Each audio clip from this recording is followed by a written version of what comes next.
I'd like to welcome Emmanuel Mogenet, who's head of Google Research Europe. He's got an amazing career at Google. I think you joined in 2006, right? Managing a lot of the core search engineering teams, and previously to that, you were at Apple in California. So very happy to have him here from Zurich with us. Emmanuel. Thank you very much. Hi, everyone. So my name is Emmanuel. I lead Google Research Europe, which is a lab that was started 2 years ago in Zurich to do fundamental research in AI and machine learning. And I'm going to try to tell you a little bit today an overview of our strategy, our long-term strategy with regards to how we're going to apply AI to the problem of the assistant. So my talk is entitled Perception, Language, Deep Learning, Knowledge Modeling, and how we are going to try to bring it all together to solve common sense.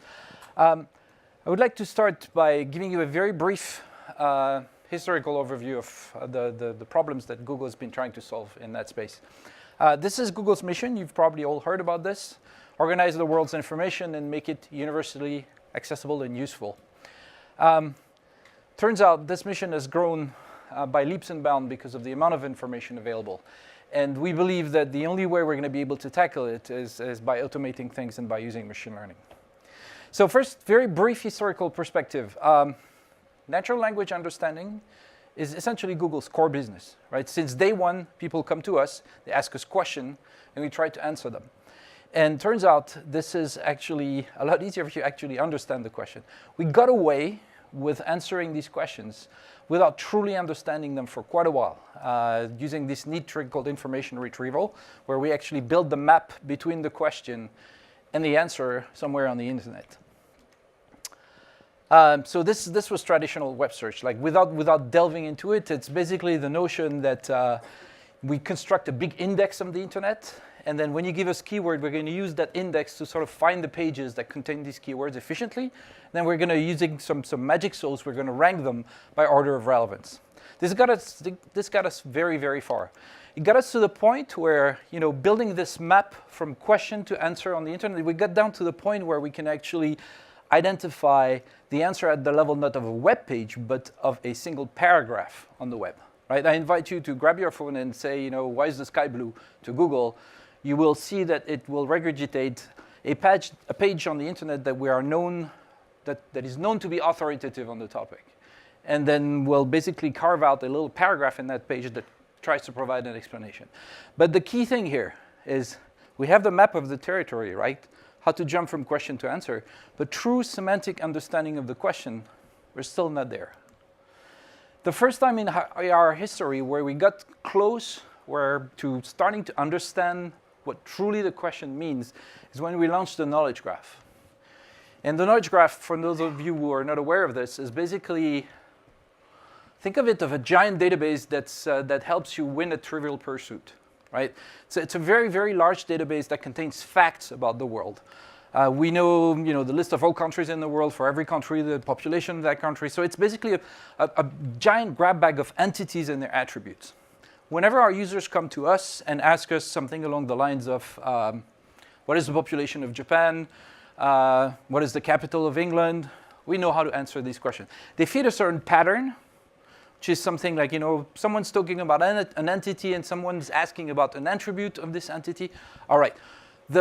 We can, quote unquote, understand this question, meaning we can convert it to a database query. Like go retrieve entity England and retrieve attribute capital and answer the question. But then there's the class of question that we can answer like this is very, very limited, right? Again, winning a trivial pursuit is what this wins you. There's that type of question. When our user come to us and say, will it be dark by the time I get home? As you can imagine, the answer is not on the internet anywhere to be found. So we're not going to map that question to any particular content. And the sad thing, the frustrating thing is we have all the data to answer this question. We usually know where the user is. If the users let us know, we usually know where they live. We know what time the sun sets at every point on the planet. We can predict, movement of the user if he's on the road, for example. So all the pieces of the puzzle are stored somewhere in one of our hard drives in production. But cobbling up the answer, is not something we're capable of because we cannot get to the semantic meaning of this question. So this is what we would like to crack. This is what my team, I've got about 130 people in Zurich that are from very many different angles try to attack this problem and try to find a solution to it. And for obvious reasons, right? We're in the search business. We're in the assistant business. Being able to answer that kind of question for our users would be extraordinary. Okay, so it boils down to trying to understand natural language. And what I mean by understand, even defining what understanding means is hard, right, in that space. But I have a couple of definitions. I consider that we understand a question if we can convert it to a database query. That's one way. Another way of understanding would be if I was capable of taking all the possible ways there is to ask a question and subsume it to a single representative. That's getting us really, really close to, quote unquote, the meaning of that question. What makes answering it easier, because if we know exactly what the unique representative of the class of equivalent questions is, then all we got to do is figure out a way to answer this specific one, right? Okay, so I'm going to get to the point where this is our intuition currently in Zurich of why language is so darn difficult to understand. We understand each other. You're currently understanding me because we share a mental model of the world. Every one of you guys in this room has a little database, a little simulator that is capable of imagining what the world is and what the world could be, right? And the thing that we've sort of missed for a long time about language is how much language implicitly refers all the time to this giant database of facts and to the behavior of this simulator, right? When you talk to another human, there's a lot of things left unsaid because they are quote unquote obvious, right? If I drop this remote control, you can all simulate in your head what's going to happen, and you can sort of imagine why it wouldn't be a pleasant thing, right? Computers are completely blind to this, right? They lack common sense. So this is the thing we're trying to attack in Zurich. We're chasing after common sense. I have an example here, right? When you say I need to catch a train, everyone understands what this means. If you speak English, you have an idea. Yet the verb to catch typically doesn't refer to trains, right? You catch balls, you catch falling objects, you catch animals. You don't catch trains. But yet we all understand why. And the reason why we understand this, by the way, is simply because a train is a moving object. There's a desire to sort of catch it, quote unquote. And you can match things that you know about the world to this sentence to understand what it makes sense. Again, computers are completely blind to this. They don't know about trains. They don't know that trains move. They don't know that people are desired to catch them, etc. Common sense needed to understand the sentence. So how do we solve this? There's the first attack, actually, which is learn the world by rote. Basically build a gigantic database of everything there is to know about the world, petabytes and petabytes of fact, and then we eventually will get to the fact that trains are things that you want to catch, right? But that doesn't work. I mean, we don't believe it will work. It doesn't scale. There's just too many analogies, and then they combine with one another, which leads to some sort of crazy combinatorial explosion. You just can't understand natural language by pulling off what we pulled off with the knowledge graph, just piling up facts in the database. So we need to learn to reason about the world. And this is what we want to do. We want to solve common sense to the point where a computer would be able to look at this sign and go, yeah, of course, why would you do that? Okay. All right, so how do we go there? We need to build a world model. And here's one intuition. How do you guys know that you don't walk in front of moving cars? All right, there's two components. You've sort of been, since the day you were born, looking at the world, right? Every waking moment of your life, you look at the world and you implicitly learn about things that happen in the world. You look at, to use the technical term, you learn the statistical distributions that are actually happening in the world. Typically, by observation, you're going to figure out the fact that when you see a car, there's likely going to be a road underneath it, right? It's statistically very, very likely. And that when there is a 747, there's not going to be a giraffe parked on top of it. This is a rather unlikely occurrence, right? How do you gain that knowledge? We sort of all know, like I see people smiling, right? It's you know that, right? How did you get to that knowledge? You've been observing the world. You've been looking at TV, looking at things about you. And then the second component is, of course, inference, right? Based on the observed knowledge, you also can assemble and, sort of reach conclusions that are somewhat logical. I hesitate to use the term because there's a combination of likely things, right? When they pile on top of each other, lead to a likely conclusion. Okay, but there's another thing that I haven't mentioned. We also learn about the world by interacting with it. Many of us have learned not to put their fingers in a power outlet, not just by observation. But the point is, this is also a very fundamental component of learning about the world. It's actually punching and poking at it to see what happens. That requires robots to be automated, but we believe that simply by looking at the world, we'll get to a very nice advance. The idea here is very simple. So, use machine learning. What a surprise. Very specifically, use machine learning as applied to computer vision.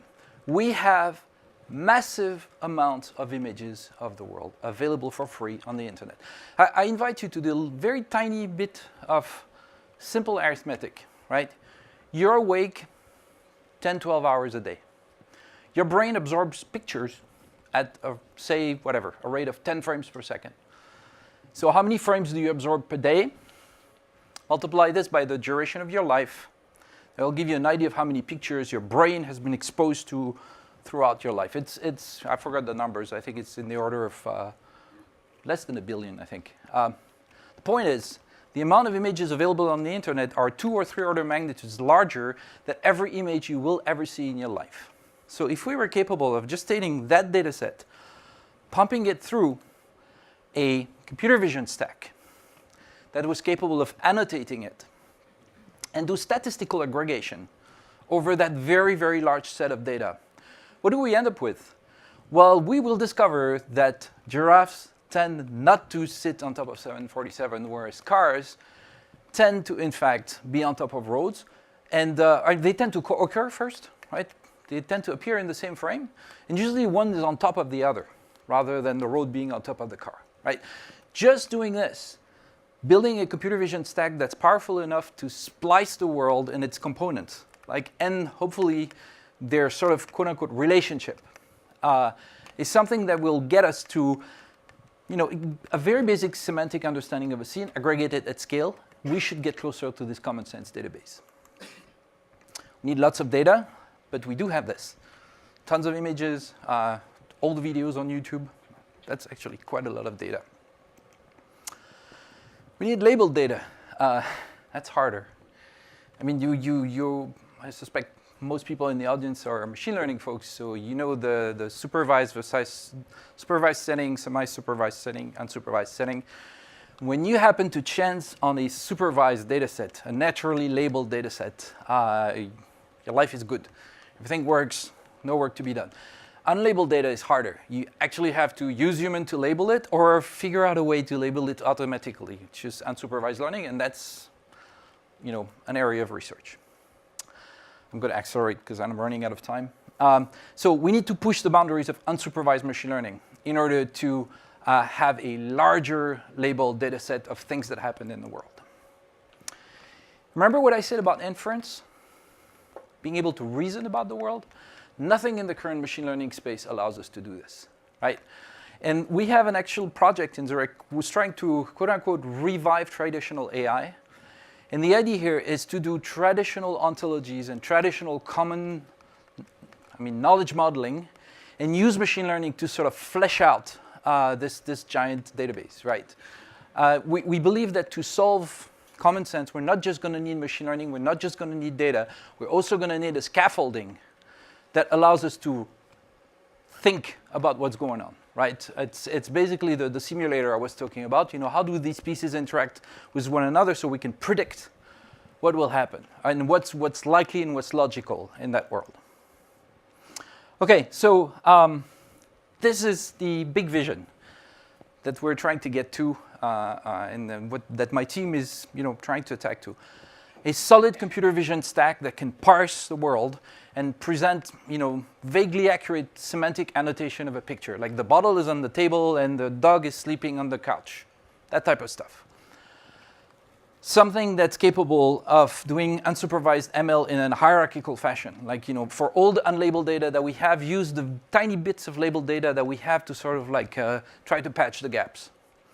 A common sense database, this knowledge modeling system that has actually nothing to do with machine learning, which is really a quote unquote revival of traditional AI, but that is going to be filled with a machine learning pipeline.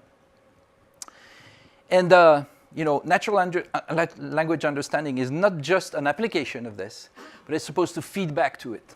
And this is where it becomes weird. You can actually use computer vision to explain a sentence, but sometimes with the right combined embeddings of images and words, you can actually use a sentence to understand an image. So there's a very nice feedback loop here that will allow us to eventually converge to quote-unquote understanding the world. I'm using quote-unquote a lot because this is a sort of far-fetched program that we have in place there. This is where we'd like to be at some point in, say, 5 to 10 years. We'd like a computer to be able to understand why this picture is funny. And we're nowhere near this, right? The number of things that all of you guys in this room are capable of doing right now, looking at this picture, you identify who are the people, right, in the picture, what they're doing, and why there's something funny about this picture, right? The level of understanding that's required about the world in general to get to laughter when seeing this picture is nowhere near what we can do today. All right. That being said, it's not hopeless. There's a lot of short-term application to the technologies that we're building. So we're planning to use some of the stuff that we've built and discovered in Zurich to implement features in the assistant, to do automatic summarization, to do in-depth conversations, where you don't need to repeat everything to Google every time you want to get it to do something for you. It's going to keep context. It's going to understand about you. It's going to understand about your place in the world, quote unquote, in order to be more efficient in your interaction. We need to basically do user modeling to get there. If we manage to crack what I described just now, we're going to, I'll be honest with you, I believe intimately that solving language is equivalent to solving general artificial intelligence. I don't think one goes without the other, but it's a different angle of attack, right? And I think we're going to push towards general AI from a different direction. The long-term, application, solve education, efficient human-machine interactions, it's pretty much endless. Okay, that's the end of my talk. I didn't get into very specific, areas of research that we do in Zurich and very specific projects because we do a lot of very different things. They're all somewhat related to natural language, to machine learning, to computer vision. We have 4 groups actually in Zurich. We have one group that focuses on what we call computer perception, which is slightly wider than vision. One group on natural language. One group on deep learning and really pushing the boundaries of modern deep learning. Like in particular, we want to get to this hierarchical unsupervised learning problem. And we even have a group that does not do deep learning, that doesn't do any machine learning, as a matter of fact, who does traditional AI, and we're betting on all the stuff that's become unfashionable, and we're trying to prove to the world that there's still value in there. But all right, thank you very much, and I guess we have some time for questions now.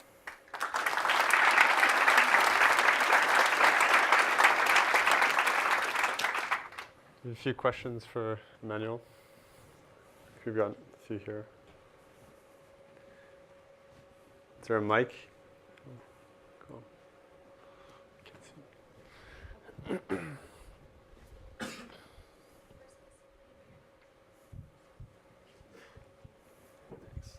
This is Ahmad from BRE. Actually, I have two questions. So the first one, you said like you need lots of data, and like you mentioned the car, and if you see a car, you can know there's a road underneath it.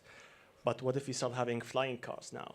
So like, how much for your system would be able to start identifying this new fact that is, say, unusual? Two very brief answers to this. The data set is never going to be static in time. Right? You need lifelong learning if you want to solve this common sense database problem. That means at some point car will fly. And then you will basically learn that there's a new class of, that the statistical distribution of things in the world has shifted. Second answer, there's going to be pictures of weird things on the internet. The thing is, like anything that's noisy, if you have a big enough data set, the sort of outliers get squeezed out, right? Like the flying cars are likely less represented in the set of all images on the internet than cars on roads. Okay. Second question, sorry. Also, you mentioned about the need of labeled data. Yeah. So like, Freebase, for example, was, let's say, an initiative to have this knowledge base crowdsourced by people. Would you think as well of trying to crowdsource labeling data, like with the captures or any other initiatives as well? That's the easy way out, I would say. This is what we all do. And when I say all the technology companies, the Apple, the Facebooks, the Googles of the world are very heavily invested in labeling data, right? Like I said, there's naturally occurring labeled data sets in the world. And these are, by the way, for all of you guys who are doing AI, these are immediate business opportunities. If you find one of those where the questions and the answers are already there, there's money to be made.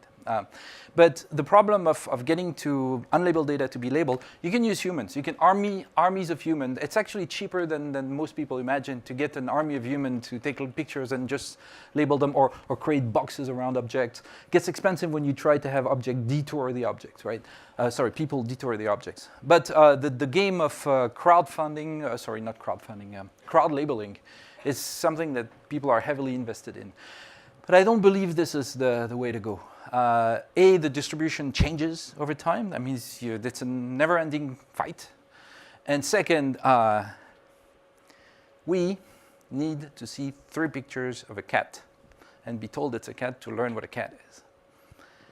And the computers at this point are like in the 100,000s, right? So there's vast inefficiencies that still need to be tackled, right? Like we should need far less labels than we currently need with deep learning.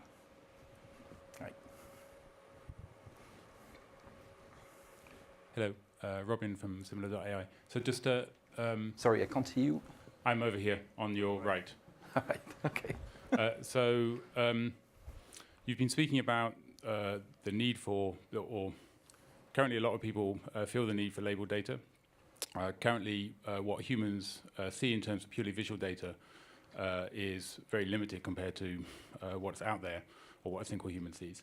To what extent humans have and most life has the advantage that they are embodied in the world? To what extent do you think there are fundamental limitations on training AI on the data exhaust of what humans produce compared to embodying some kind of AI in the world? Okay, so let me maybe rephrase your question to make sure I understand it. You're saying, if we just look at the world, how far will we go, as opposed to going out there and starting to put the fingers in the outlet? Potentially, so if you're embodied in the world, then you participate. Yep. Effectively, participation is a form of labeling. Absolutely. Inherently, and that's why humans can be a lot more efficient in terms of only perceiving a small amount of visual images and learning a lot more quickly from those.